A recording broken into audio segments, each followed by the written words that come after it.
Make sure this fits in between here.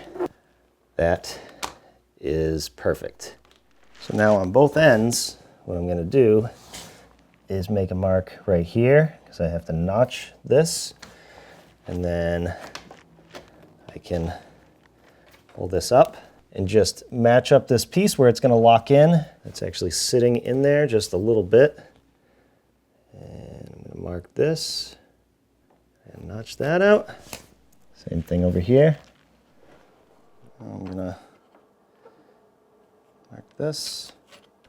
And I'm not going to mess around with a jigsaw because I don't want to end up breaking this. I know that I can make a nice cut with a coping saw, so I'm just going to be very careful.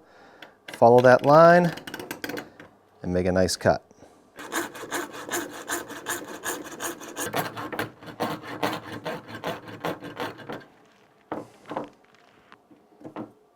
Easy peasy, George and Wheezy. Do the other side. I'm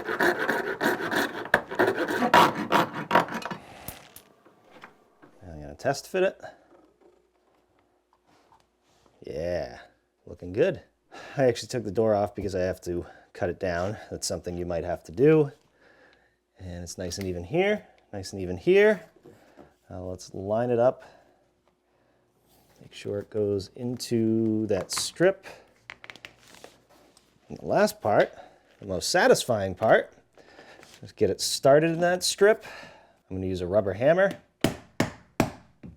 and just start carefully tapping it into place from one end to the other.